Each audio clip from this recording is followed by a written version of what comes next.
Katy. Hi. Hi. Another podcast, another week when I didn't have time to prepare any notes whatsoever. So, we're going to improvise this, but that's fine. We can do that. Intro. What would you hate to turn into? I don't think he hates turning into a wolf. I think he hates it. Like mildly displeased by it. To be fair, better question. Which universe's werewolf lore would you most be okay being a werewolf in? Because this one sucks. Yeah, this one sucks. Maybe like Buffy seems chill. Or Twilight. Well, tell me more about Twilight, because I've only seen Breaking Dawn Part 2. You're just like hot. Okay. And you turn into a wolf, and like you've got a wolf pack. And you don't like vampires unless you're Jacob, in which case you're like mildly indifferent towards vampires. I can deal with that. And then you like can imprint on someone, which means they're your like soulmate. That sounds a bit intense. Yeah, it's a bit intense, especially as he imprints onto a child. So maybe. Do you have anything less paedophilia? Maybe What We Do in the Shadows. Oh yeah, when you get to just hang out with Brett from the not Brett, what's his name? Oh god, Rhys Darby. So that's that sounds good. Yeah. I'll take that. Yeah, just hang out with the guys. Just have a bit of a boys one. Exactly. Yeah. So yeah. But what do we do in the shadows? This. Da da da da. But that's the end credit song. We're done, folks.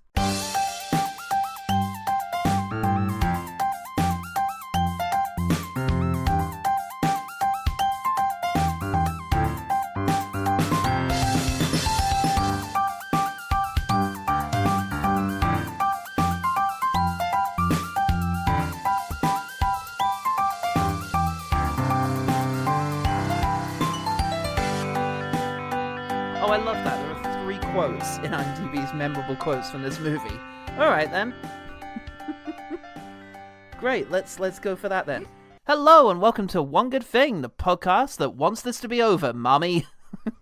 I'm Paul Talbot, and I am joined on the podcast this week. Yep, I don't know why. God almighty, when I'm not working from notes, I doubt everything. It's like, month? Is this a lunar? Is this a lunar-based podcast? Yeah, this part of my cycle is actually doing this podcast. It's just as annoying and unpleasant. It's One Good Thing, and I am joined by the greatest werewolf of all, that horror chick. Ow! No. Oh, no. Because we are talking about the 2025 clunker, Wolfman. What was that thing, Blake? It sounded like an animal. But I swear to God, it was standing on 2 feet. Daddy, are we gonna die?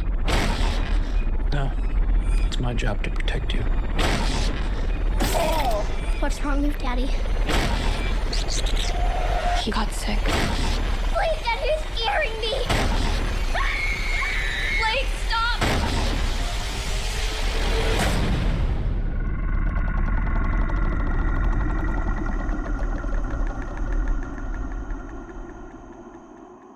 Daddy, is that you?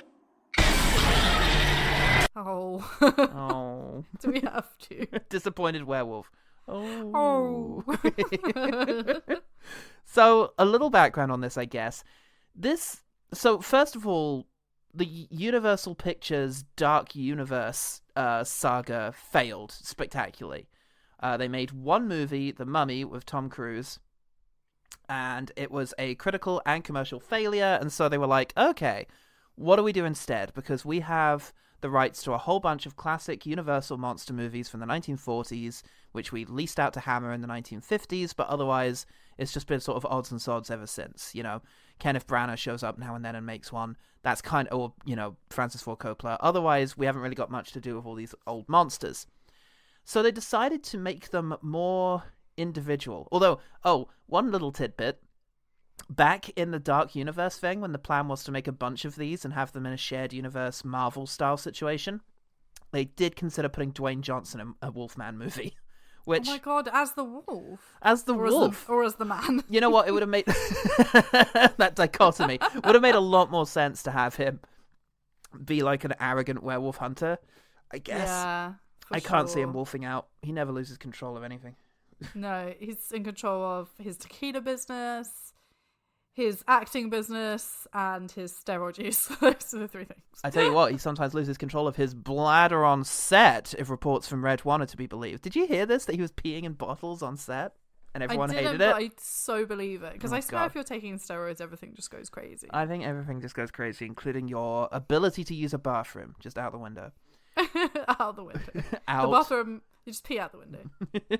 Now, amazingly, at some point, so basically, The Invisible Man changes everything. Lee Winnell makes The Invisible Man in 2020 a standalone film that everybody loves and does incredibly good business, and so this seems to be the way forward.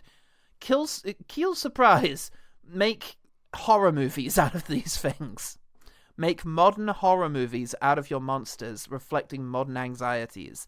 And the thing about The Invisible Man is it just beautifully updates a story where the fear is of a megalomaniacal man. Make that about a relationship and sort of abuse and trauma and all of this, and it just made so much sense. And then Elizabeth Moss killed it. She did. She was extremely good. Well, you mean The Invisible Man? I mean The Invisible Man. Fair. Now, at one stage, they do apparently take a pitch from Ryan Gosling to remake this movie. With a couple of writers, with Derek Cianfrance directing. He directed The Place Between the Pines, Beyond the Pines rather, that Lighthouse one that also had them in it, and Blue Jasmine. So there's a lot going on there, and it would have been a reunification of sort of a reunion. There you go, between him and Ryan Gosling. Apparently, the vibe would have been similar to Nightcrawler, the Jake Gyllenhaal movie. Oh, love that movie. Love that movie. Curious So how good. vibe-wise that comes to be a Wolfman. Tell you what, another director they consider is Corey Finley, who you may remember from Thoroughbreds. Excellent film, Thoroughbreds. Yes, with wife. With wife in it, with our eternal wife, and also Anton Yelchin. May he rest in peace. All of this falls through, so eventually they just go to the Invisible Man guy and just say, "Can you do Wolfman?" He's like, "Yeah, I'll do Wolfman." Invisible Man guy is incidentally Adam from Saw, Lee Winnell, who was involved in the Saw franchise and has also directed various other successful horror films, and some unsuccessful ones too. And if you don't know us from our other podcast, go listen to We See Saw, where we talk about all the Saw movies in chronological order. We got bored. We saw a lot of Saw, and I feel like that should be your problem too. Apparently they drew from the COVID-19 pandemic in terms of the vibe, which is why it's just a bunch of people being really bored in a house together. Turns out we've yet to have a really great horror movie, I feel like, draw inspiration from the era of Zoom. Yeah, I mean, there's one called Coma. Did you see that? I don't know if I did, but I have got mine. A couple of years ago, which was really good, and it was all like Zoom calls and FaceTime and stuff. Wow. Highly recommend. Someone puts their hand in a blender. Oh, that rings a bell. But there was a couple of those, wasn't there? Like Unfriended and yeah, that era. That sort of thing. I saw it at the film festival maybe like 2 years ago. Ooh, I like that. I'll tell you what, the best COVID-based horror film I can think of is Host, which is just extremely good if you get a chance to see Host. I loved that movie. Nevertheless, we're on Wolfman. Unfortunately, we're not on Better Things yet. Winnell apparently screened a whole bunch of movies for everyone in order to inspire them for this. The whole cast and crew were invited. Those movies were The Shining, The Thing, The Fly, Little Children, Blue Valentine, Amour, and Under the Skin. So you can expect to see all of those influences make themselves felt during this movie. I wish. Apparently, to prepare for the role, Abbott, the lead, he went and watched a whole bunch of wolf footage online, which is why he's got such a great wolfy quality throughout this. And the female lead, Julia Garner, she went and read up about the 7 stages of grief so that she could feel those throughout the course of the film. You know the 7 stages of grief: boredom, bemusedness, staring out into distance, wandering around house, killing a wolfman. I literally, I don't know if I saw any of those. I don't think she emoted in this movie. No, I think she realised it was shit and then was just like, I'm getting paid. So I'm getting paid, motherfuckers. Yeah. So that's essentially it for the production. Let's just read quickly about the marketing because that's always interesting. In August 2024, during Universal's Halloween Horror Nights in Orlando, a booth revealed the film's logo and a teaser image, which I remember actually because everybody took pictures of the werewolf design, shared it on social media, and were like, seriously? Yeah. This is the wolf from the titular Wolfman, and everyone was like, no, hear him out. You know, he directed The Invisible Woman and is Adam from Saw. Let's see what he's got going on. Ooh. Look, Adam. Adam. God. You know what I am? I'm very fucking confused. Confused is exactly who I am right now. Now hold on. Critics reacted to it in such a way. Sometimes when you're a critic, you're so scared of your movies getting scars that you become the thing that scars them. I don't know. I have 3 quotes to work with here, folks. He's working. I'm working harder than you could possibly imagine. Let me get a critical review. The consensus on Rotten Tomatoes is Director Leigh Whannell's attempt at bringing a fresh psychological dimension to the Wolfman comes at the expense of proper scares. Although fans of body horror will find some tasty morsels to chew on. Morsels is good. Like, watching this movie as a horror fan does feel a bit like a fox scrounging a bin, trying to find a bit of meat to get a bite of. Yeah, like, oh, that was good. Oh no, it's finished. Oh no, this is an old yogurt. Still pretty hungry. But tasty horror. Mark Kermode, writing for Kermode and Mayo's Take on YouTube, says, it's a bit of a sheep in wolf's clothing. It's just a bit dull. Unimpressed, Mark Kermode, by wolves in sheep's clothing. That's just not something that interests him at all. He's seen it 100 times before. Brrr. You're not fooling anyone. Oh. Get out of here, says noted critic Mark Kermode. Public, on the other hand, let's use the third and final quote. What are the public thinking about? I love my little girl. Remember the whole thing with the forehead? Yeah, I do. You do. I can see it in your eyes that you do. Let's read whatever the first public review is. My first ever review, says Alan Burgess on Google. Alan. As a huge fan of werewolf movies, I was looking forward to this very much. The trailer gave me everything I needed to know. I have to see this. From the opening scene, I was into it. Once we left the city to the wild forest, I knew I was going to enjoy this. The sound on this really, really is incredible. Really drawing you into the atmosphere and making you aware that you could be jump scared at any time. The sound just works, is what he says. Visually, in the forest and in the house, it's genuinely creepy and keeps you on the edge of your seat. The digital effects switching from human to wolf mind is like some wild LSD trip, and it's wonderfully done. This guy's not seen a movie before. This is his first movie. It's his first review, so it could be his first movie. It could also be the first movie. Imagine the Wolfman being the first movie you saw. Imagine, like, you had amnesia, right? And then you woke up and I was like, Paul, you're back, and you remember everything but movies, right? And I'm like yesterday. Shit, we've got to watch like all the 3,000 DVDs you have in your house. Oh I'm like, do you know what? Actually, I'm going to take you to see Wolfman. Like, I just feel like it'll be a good primer, and then I'll be like, oh, I don't think I like movies, and I clear all that shit out of my house, and I live like a grown up. It's a great plan. No, I don't think we could be friends if you lived like a grown up. What if I take up books instead? No, that's my thing. Oh no! Don't come for the queen.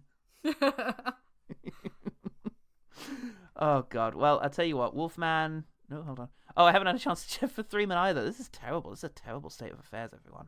We're even recording later than I normally would have. There's no excuse for this. It's 10 p.m, you guys. I'm usually in bed by now. You, by every right in the world, should be in bed. Wolfman has 52% on Rotten Tomatoes, 5.9 on IMDb, and 50% on Metacritic. Has it made money? Has it, you say, as the page loads? Well, I'll tell you. On a budget of 25 million, it has made 29.8. That is definitely a loss when you take marketing into account. Yes. I'm out of quotes. So, Katie, you When you're a daddy, you're so scared of your kids getting scarred that you become the things that scars them. What's one thing about Wolfman that, Mommy, he wants this to be over? Wow, you really are using those 3 quotes liberally. Literally all I have. Wait till my quick fires. I liked that he was a stay-at-home dad. That's good. You called it reverse night bitch. I mean, literally, he turns into a wolf. It's just, And I know, he really doesn't deal with it reverse as well night as bitch. Amy Adams did. Yeah, I had a stay-at-home dad. I love it when a stay-at-home dad is in a movie. Actually, horror does that occasionally too, but yeah, I'm like, cool. Dad that's just at home cooking, picking up his kid, walking his kid. You don't walk a kid. What do you do? Walking his Walking kid. them home. He was walking his kid.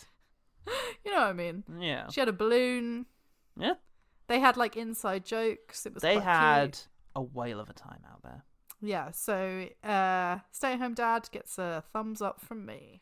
Love that. Love that for everyone involved. All right, Katie, what happens in Wolfman? How do we start? We start in what I'm now The past. devastated to read, the past, which in this movie is 1995. That is not the past. That is you the past, guys. Katie. I was That's- 5 in that. Katie, 1995. 1995 was a whole different world. So we start in apparently the 90s. I thought it was like the 50s. No, like, it's the 90s. They go I out into the cannot believe forest. it. Yeah, and they got the to the ki- forest. They go out into the forest, and the kid is like, do do do do do do do do do do do do do do. It's just this for the rest of the Yeah, episode. it's me humming. It's what I go to school for. It's not, is it though? What was I just humming? Two princes stand before you.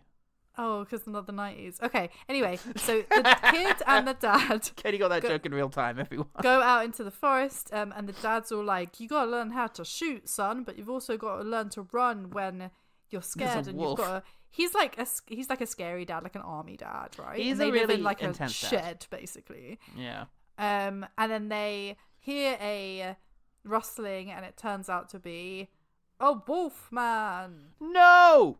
And so they run up into this Duck shelter. That's shelter, yeah.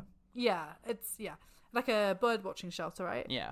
Yeah, and they hide from the wolf man, and then that's it for the past, right? Yeah, that's pretty much it. They hide from the Wolfman, and then the Wolfman goes away. So no 3-man, incidentally, because there are 7 people in this, and none of them have been in any of our movies, so that's good. And then we flash forward. Yeah, we cut forward 30 years to when they're living together. He's out walking his daughter, and she decides to go climbing on a little bit of something, a little bit of street, and he freaks the fuck out and loses his temper. He's like, "How dare you climb up a 1-foot wall?" Yeah. Like all other kids do. And then she's like, "Dad," and he's like, "I'm sorry, I'm scared from my traumatic childhood that you just saw 5 minutes of just now." Yeah. You can't do this. It's not the 90s anymore. Okay. It's not. I can confirm. You're not allowed to be radical anymore, okay? You're going to be a button-down kid. Like the kind that Ryan Reynolds would have some sort of adventure with. I just saw If. Whatever. Anyway. He goes back to the house and finds out that he's got a mum who has a job, god damn her. Yeah, so the mum, played by Jennifer Garner, has a job. She is boo. a journalist, some sort of nondescript journalist. Like, there's no fleshing out of her character in terms of journalism whatsoever. Based on her look and her hairstyle, it's war. Yeah, or It's like war correspondence. or news, because she's taking a call. And it's like 7 p.m. and he's like, It's "How dinner dare you time." take a call." And she's like, she does a very passive-aggressive ending the call, taking a minute, and then it's like, could you actually do that? Could you not be a dick? It's like, And he's what- like, "Could you not be a dick?" oh, could you not be a dick? Could you not be a dick? Could you not be a dick? And this goes on for a while. And the kid Yeah. doesn't like it. And the kid's like, "Yo, stop being dicks." You're not from the 90s. No, she says the literally dad. is like, "Can we not fight?" Yeah. And I'm like, the kid has more, Chill. like, chill. Anyway, so main character guy, what the fuck is his name? He's Christopher, I think. Christopher Abbott. No, that's the That's the guy's name. He's Blake. Is the name of the Oh, whatever. His name. whatever. This the guy. guy. We didn't The identify actually where we know him from because we both recognize Christopher Abbott. I'll check into that as we go. So But- Blake is like takes a call, and it's his solicitor or whatever, and his father, who has died, father from the beginning, has left him his house in, is it Colorado? Where Somewhere, is it? out in the woods. In the woods. So he then thinks, look, honey, I know things haven't been good with me lately. Oh, he was in Poor Things. He played the husband in Poor Things. Look, honey, I know things haven't been great since you killed yourself and got your brain put into a baby, or whatever it is. But I barely watched that movie. But I think the best thing for us would be if we went out to the middle of the woods, all three of us, and just kind of got freaky out in the woods with no access to civilization. I feel like somehow us being in a cabin where it's just the three of us will actually take some of the pressure off of us. A cabin in the woods. Literally in the Watch woods. Cabin in the Woods instead. Okay, so they get a van, like a big moving van, because the idea is he's got to clear out his dad's house, right? Yeah. To sell it or something. So they get this big van and they drive out to the woods, and they can't find where they're going, and they lose GPS, and they run into an old friend of his who is now super crazy. You know, like in horror movies when they run into like a crazy man. Well, he's unsettling. Yeah, I like to he's think I would also be quite unsettling. If I met someone who I hadn't seen since school, yeah, I'd be a little bit like, hey. And they'd be like, I don't think so. See, people are just surprised I'm hot now. Which I'm like, yo. They're surprised I'm cool now. Hey. No, and they're like, what? What the fuck? Um, that loser? Loser. Remember he used to just talk about movies all the time? Jokes on them. So yeah, this guy, he leads them to the house. But before they get there, oh no, there's the jump scare of the movie is here. One jump scare. Maybe this is the point in which we should announce to audiences, the ladies and gentlemen and other at home, how we watched Wolfman 2025. Oh, yes. So Paul and I decided, for some reason, right, the show times. So we like to go to see a film at like 5:36, which is after work. Yeah. And it's not too late. But the time at 6 o'clock when this movie was showing, it was only showing in 40x. Yeah. So we decided in our infinite wisdom to go in 40x. Yeah, this was the only thing that would work for us in many different ways. And having spoken to two people who went and saw it not in 40x, I do believe we made the right choice. Two of my quickfires will be about the 40x. Yeah, so the one jump scare did do like a jolt of our chairs. Yeah. But apart from that, so the lorry crashes, basically. Yes, there's a wolf man in the road, so they drive off the road and they crash the car. They then witness, what's his name, the friend, get dragged off into the woods, and our crazy dad from Poor Things gets scratched. But the two women, the wife and the kid, are fine. Yeah. They eventually climb out of the lorry and make their way somehow to the house. They find their way back to the dad's house, where they have a bit of a creepy old time of things. They start to barricade the doors, really in effect. Sorry, excuse me. They start to barricade one door and no windows. And there are many. There are like 100 windows in this house. There are 100 windows. So yeah, they barricade the door, and then he starts to get sick. He starts to get the fly, but on like fast forward. Loses some teeth. Here's a spider in the upstairs room, so has super hearing, and then he's just a wolf man. It's not like a werewolf, like a Buffy werewolf, where it's a wolf. He's like a humanoid shape. He's just a really sick man. Yeah, he just looks so unwell. Yeah. But he gets like teeth and funky vision, and they show this by funky vision. They show this by looking through his eyes, and he can see shapes differently and hear sounds differently. Like he can't hear human voice anymore, and it's all blurry. Like Alan said, an LSD trip. So essentially. So, I mean, at this stage, him now incapacitated. They have some instances where the wolf comes to the door and like scratches, and they all yell and like hammer at things. Then they try and make a run for the car. Yes, and that doesn't work. Nope, they really mess it up by going quite slowly is the problem.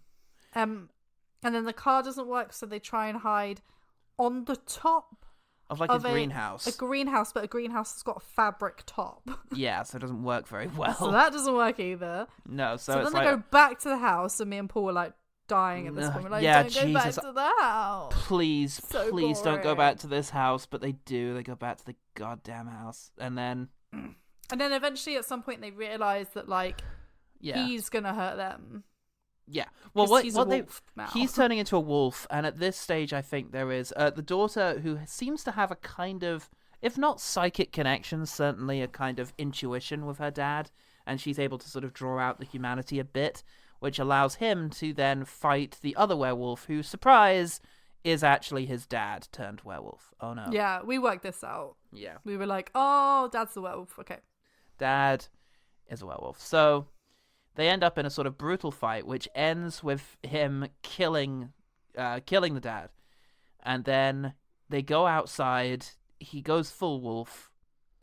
And then, oh God, there's the sequence in the barn. Oh, Jesus. They go into the barn and then they come out, basically. It ends with them back in the same duck kind of pond thing, duck observation area as they were in before.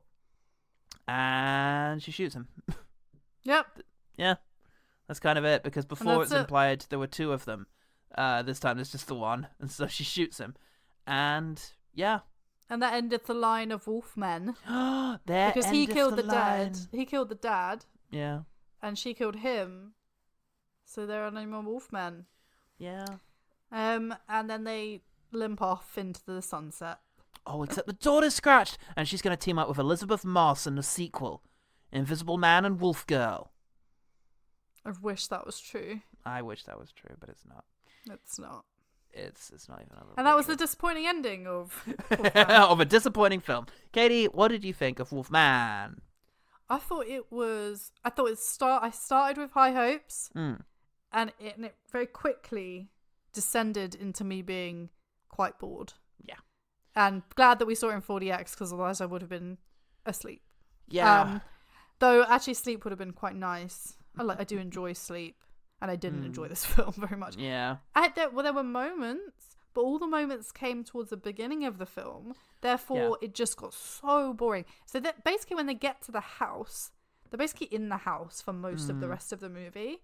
And I was like, oh no, we're in the house again. Why are we in the house? And she's like trying to radio someone, and he's like in the basement doing something, and he's trying to board up the door a million times. And they're trying to put the daughter down for a nap about 5 times. Oh, God. And all these things. And I'm just like, what is this movie? You're boring me to death right now. It's astonishing. I've described this in Jen and the Film Critic as essentially the horror movie equivalent of taxes that you have to pay. If you are a horror movie fan, then just a natural part of your life is that you're going to watch a lot of boring chases through the woods. The most recent of which I think for us was Strangers Chapter 1, where there was a lot of time spent in those goddamn woods. No, more recently, the what was it called? The Watchers? Oh god, yeah, the M. Night Shyamalan's daughter's one, yeah. Yeah, Jesus. So yeah, we've spent more than our lives that we care to admit watching people run through the woods, and the other one, the absolute nadir of horror movies, is watching people walk around a dark house waiting for something to make a loud noise. It's the pits. I hate it so much. The episode of One Good Thing, Tarot, where they're God. walking around a dark house. It's so much of horror, and like you can do both of these things so well. I will always hold that the first Friday the 13th has actually a really effective chase sequence through the woods, partway through it, and very recently Longlegs had some excellent sequences of our main characters walking tensely around buildings where you just don't know what's going to happen next because you're into it, you're invested. It's proven that it has an effective sort of horror framework. You know, but oh my god, this was tremendously boring. The characters are really dull. The action is non-existent. When the wolf does attack, it is not effectively creepy or sinister. It's just dull, incredibly dull. And thematically, I guess he's trying to do another thing with The Invisible Man, where it became about an abusive ex and what it's like to be stalked by someone in a society that sort of renders abuse invisible, so that people will just gaslight you and overlook all the things that have happened to you. Really brilliant metaphor, really. Really quite elegant. Here it's intergenerational trauma, essentially.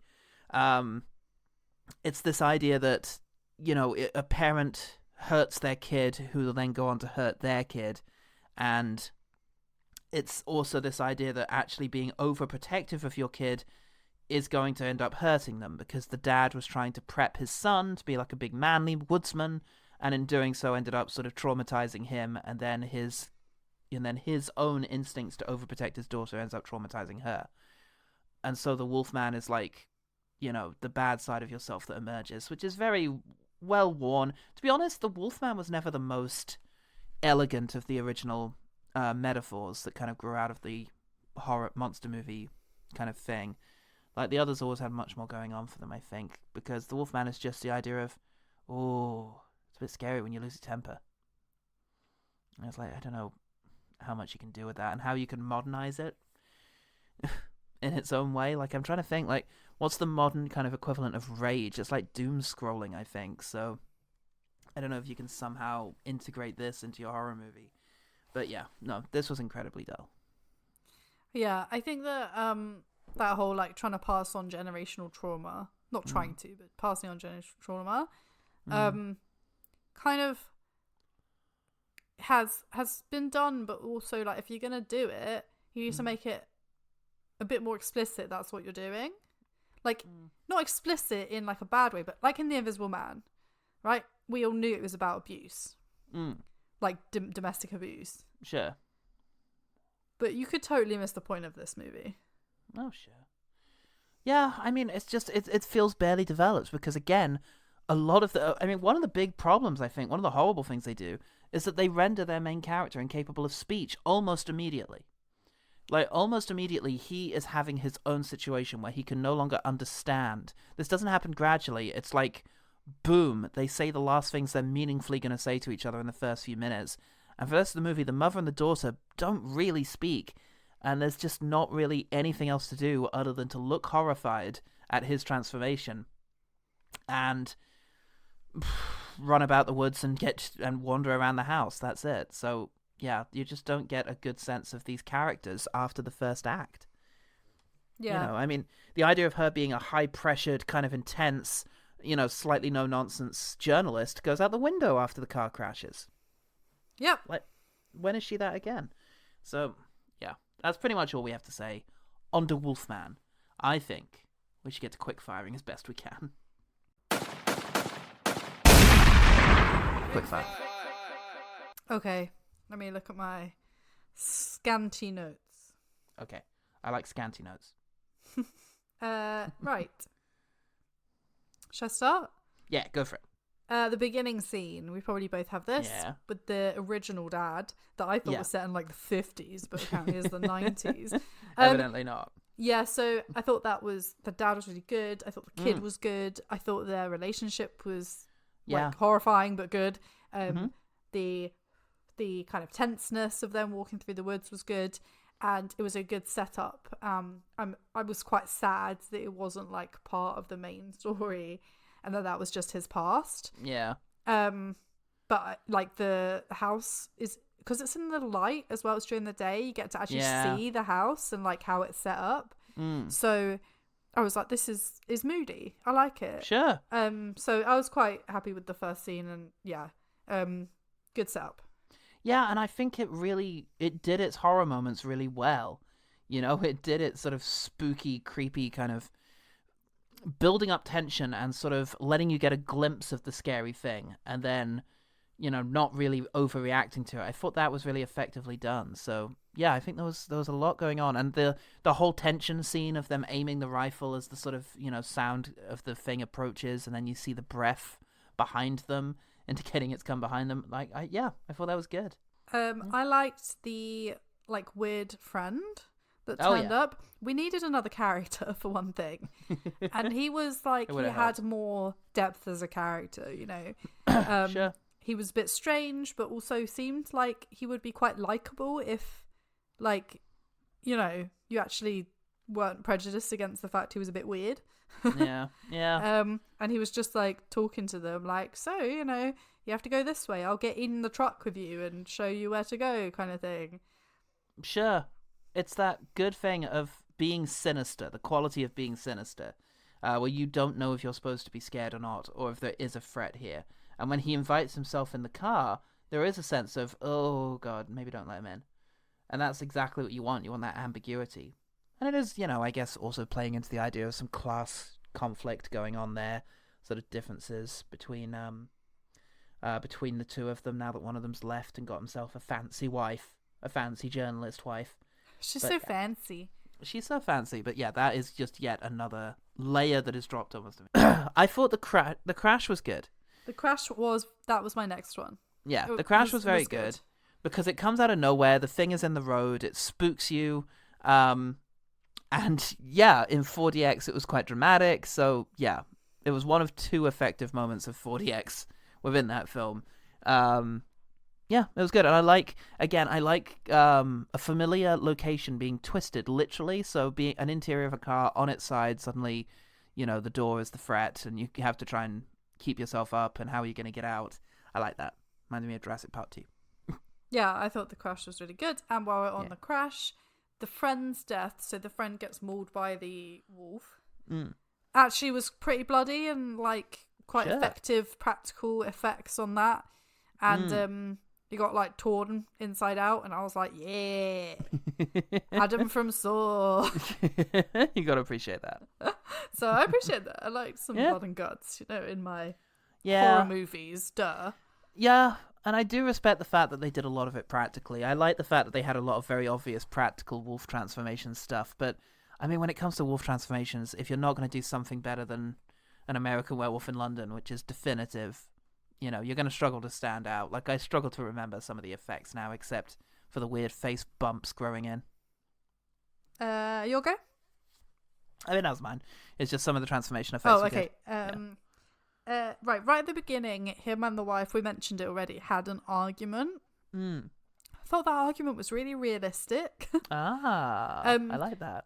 I have been in a long-term relationship and I've had those arguments where it's a stupid argument. Yeah. He was like, can you not be in the phone? She's like, can you not interrupt my phone call?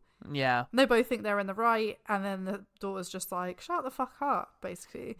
And neither of them have the sort of insight to see that this isn't actually what they're really arguing about. Like, they're obviously arguing about much deeper problems in their relationship, but they're just making it about this one specific stupid thing. So I thought it was actually written quite well and written quite realistically. So I did appreciate that. I was like, I felt a bit like called out by it. As well you should be. Okay, let's go for the next moment of 4DX that actually worked effectively then, which is there is a moment in which the character froze up a finger that he's eaten at some stage. I forget whose finger it was now, but he froze up and there's a finger in it.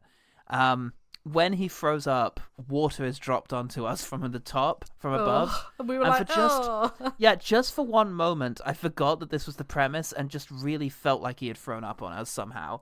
Just for like a split second, I believed in the magic of cinema, and that was a wonderful thing to behold. Yeah, I was like, oh, there's finger goo on me. Nice. I love that. So there's a bit, I have to mention the spider.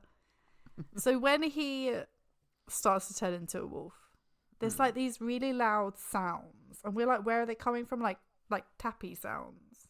Oh yeah. And we're like, and so he goes upstairs, and you think it's almost like human footstep sounds. Yeah. And he goes to open a door. He opens the door, and it's a spider. And it's like, oh my god, he's a wolf, so he has these really heightened senses of like finding insect prey or whatever. Yeah. But that's the last bit we get of that, really. Then he's just a wolf. Yeah. But I thought it was going to be more of that. I thought it was going to be like, oh, he's got these senses, they're all different or whatever. So I thought the first time they did that was really good. Unfortunately, they didn't carry that on, but that bit was good. Again, it's all just pale imitations of The Fly. It's like you have the power fantasy moment of watching him get stronger and sort of gain like superpowers, and then slowly the horror starts to emerge, but they just didn't have the patience or sort of ability to do that. Do I have any more? I think that might be it for me. How are you getting on? I've got one. Okay. The no Chekhov gun payoff. Oh, yeah. Do you not remember this? So No. in the past being the 90s, apparently. It's the past now. You have to get over this. No, I'm never going to be over it. I'm going to be like an old lady. I'm going to be like, Paul, the past. 90s just happened. It was just Spice Girls was just 5 years ago. So there was right at the beginning in the past. There was the dad, and he was like, "Do not eat that mushroom. It is poisonous. It will kill you." And we were both like, "Well, that's gonna come up later." Yeah. It did not. It didn't at all. It was so weird. No. So they did like a Chekhov's gun, like first act. It'll be shot by the third act. And it just wasn't. And we thought, oh, obviously the Wolfman's going to get killed by the mushroom. Or your suggestion, which was better, was like they escape and then they're like, oh, look, a tasty mushroom. And they eat it and they die. Yes, because the dad didn't prepare them. Yes. For all of his frightening, he didn't actually pass on the stuff that his dad did. But no, they don't pay off the Chekhov's gun, which is sometimes better because you're left wondering the whole time if it's going to happen and it doesn't. Yeah. So I guess it's quite good to like be surprised, but maybe they just forgot about the mushroom. Who knows? Yeah, or the intention of that scene got buried. Yeah, or something. Maybe. Yeah, I'm not sure. Anyway. Any others? No, that's it. Cool. Well, we have one contribution from the OG team over on Blue Sky. Oh my God, Blue Sky. I know, our first Blue Sky submission, I think. We have Jenny Sunday, or Jenny Sones. Jenny, a joke that originates from The Mummy, the original Dark Universe, shared universe thing that failed in order to make this all possible. And she says, "Don't tell me Leigh Whannell whiffed. I really dug Upgrade and The Invisible Man." Upgrade as well. Oh, God. Yeah. I know. It's disappointing, but the general consensus is that this is a whiff, I'm afraid. Yeah, it's a shame because, like you say, with Upgrade as well, I mean, oh my God, it's such a great sort of horrific and ever pertinent idea of how AI might integrate into our society. He's usually really good at this sort of thing. It's such a shame, and I hope that it'll be cause of reflection. Sometimes you just happen upon a bad premise, but it has to be said, the execution of this one, I think, was the real issue. I don't think it's a good screenplay ruined by bad direction, nor is it a bad screenplay. The opposite. It's just a really ill-conceived project, unfortunately. That's going to do it for the OG team. Thank you, OG team. Let's talk about the one better thing. The one better thing. What have you got? So, I think the obvious one is The Fly, which we've talked about a lot already. A human turns into a creature, and it's creepy and horrible and disgusting. Yeah, I love that. And Jeff Goldblum. And Jeff Goldblum. Yeah, so I think that's like an obvious one. Yeah. I also want to mention, right, a film that there's no like real parallels between this film and this film. It's just that Jennifer Garner is so much better in this other film. Okay, that's fair. It's called The Assistant. Have you seen it? Oh no, but I've heard of it. It's really good. So Jennifer Garner, it's really creepy as well. It's not a horror movie. It's like sinister. She's an assistant in like a company and stays really late, and so like sinister happenings happen. Right. So I do recommend The Assistant. This is not a reflection of Jennifer Garner's acting abilities. She is better in other movies. And there's like a ton of running through the woods horror movies that we could mention, right? Oh, like, sure. So many of them. Texas Chainsaw Massacre. Like, Oof. like, you can do the chase well. So many. So like, don't just go watch one of them. Yeah. Well, mine is a bit of a cabin in the woods situation. I'm going to talk about After Midnight. Okay. Which is a film about a guy named Hank who has a 10-year relationship end badly when his girlfriend just sort of ups and leaves. And he then spends his days kind of just getting sad about this. And then at night, a terrible monster comes and tries to get into his house, into his cabin in the woods. So there's a very kind of transparent, I guess you would call it, metaphor going on about the idea of, when you've had a breakup or something go wrong, the nights are much harder than the days. And the idea of demons kind of coming for you and sort of tormenting you, like memories of the past. But there's a lot going on with it. It's produced by Justin Benson and Aaron Moorhead, the guys who have done really wonderful, quiet work out there in terms of making excellent horror movies. starting with Resolution and then including Spring, which is so good. The Endless, one of my favorite films from that year. Synchronic, which was a little worse but still had a lot going for it. These two are really excellent filmmakers. So yeah, but they produced the film, and it has a lot spiritually in common with their first film, Resolution. The director, I think, is relatively new, or directors, I should say, Jeremy Gardner and Christian Stella. So, two of them as well. So it does have a lot in common with Resolution, which I would also highly recommend. An excellent sort of subversion of the cabin in the woods horror movie trope. And then, if you do watch that and then watch The Endless, there's a little surprise in The Endless for you. So, Can I have a follow-up? Yeah, go for it. And it comes at night. Oh, God, yeah. Yeah, if we're doing Cabin in the Woods, this A24 amazing horror film that me and Paul didn't know what we were going into when we first saw this movie, and we were very pleasantly surprised. It is a two-family kind of horror movie, literal cabin in the woods. Like, I mean, it's not a cabin, it's a chalet in the woods. It's a big cabin in the woods. And it comes at night, describes what's happening. Whatever the thing is, no spoilers, come at night to the cabin in the woods. So, highly recommend. Yeah, 100%. Okay, well, that was the one better thing. Katie, how can people find out more about that horror chick and the various projects that might involve that horror chick? Well, you can listen to all the other podcasts that I do with Paul, or have done in the past. That is We See Saw, where we talk about Saw, and the Scottish film where we talk about Macbeth and all the different film adaptations of Macbeth. And also I'm on various episodes of this, so you can scroll back and look for the horror ones. It's usually me. What about 100%. One Good Thing, Paulo? Well, what about one good thing? You do OGT pod into literally any kind of pod carrier you can find, and you'll find out about OGT, my fine friend. Have a look out there. There is all sorts going on. Also look into the episode description. You'll find out more about Quest Fantastic. You'll find out more about Jen and the Film Critic. Join our Patreon for as little as $1 a month. You'll find all sorts of content in there involving all of our guests. Yeah, that's pretty much going to do it. I'm pretty much going to do it. And I am about to go to bed. And remember, the one good thing about Wolfman is that for the first 10-15 minutes there, you might just think that you've got a real dad.